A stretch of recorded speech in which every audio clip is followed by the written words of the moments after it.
Well, today is Tuesday, Holy Tuesday of the Passion Week. The Passion Week because it refers to the passion with which Jesus embraced as he moved toward the cross. Everything now begins to move with that focus and with that direction and with that intent and by his own choice. We've seen several things that have happened, but on this day, the dominating theme is that of enemy. His enemies now begin to conspire against him. And what's interesting about the enemy of Jesus is that it kind of fulfills the old saying that that a common enemy makes strange bedfellows. Have you ever heard that? One of the things that we recognize is that the Pharisees and the Herodians and the Sadducees, many of these different religious sects or different elements of religion, who never agreed on anything, suddenly agreed together to get rid of Jesus. That would be like the Republicans and Democrats in Congress today agreeing on something. We would never see them agree on anything. But there's one thing that brought all of these different groups together, and that was a desire to kill Jesus. And so this day is the day that we begin to recognize that Satan begins to do his work behind the scenes to move us toward Friday, or to the day when Jesus is crucified.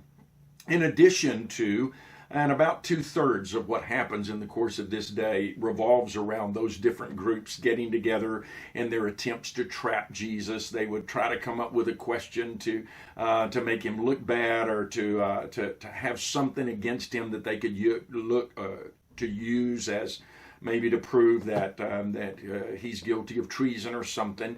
And so about 2/3 of the day is Jesus interacting with them and them trying to trap him.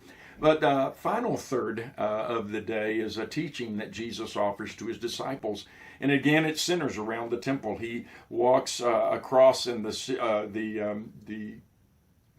Mount of Olives. The Garden of Gethsemane is just right across a valley from Jerusalem. And so you sit on the Mount of Olives and look back across at the city. On Palm Sunday, I showed you a video of coming down that Mount of Olives trail, and we looked up at the eastern gate and the wall.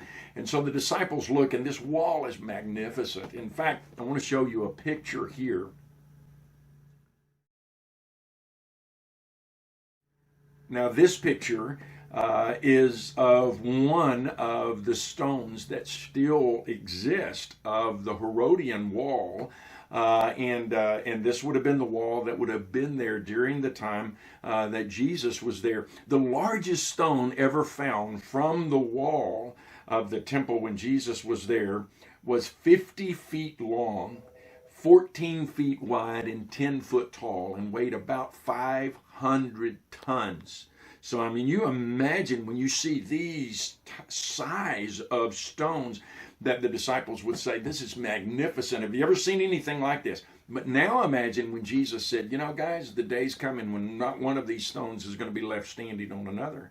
This temple is going to be destroyed. And to them, that was an absolute impossibility.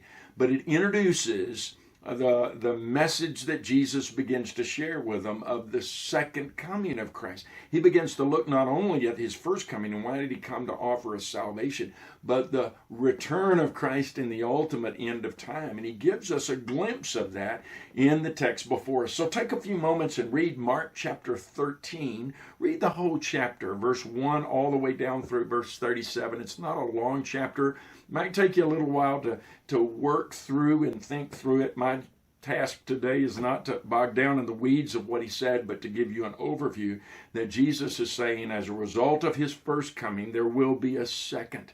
And you and I can be prepared for the second coming because we have accepted Jesus and what he has done for us in the first coming.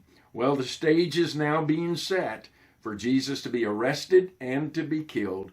And through this day, we can begin to recognize that Satan was at work, but God also has a plan.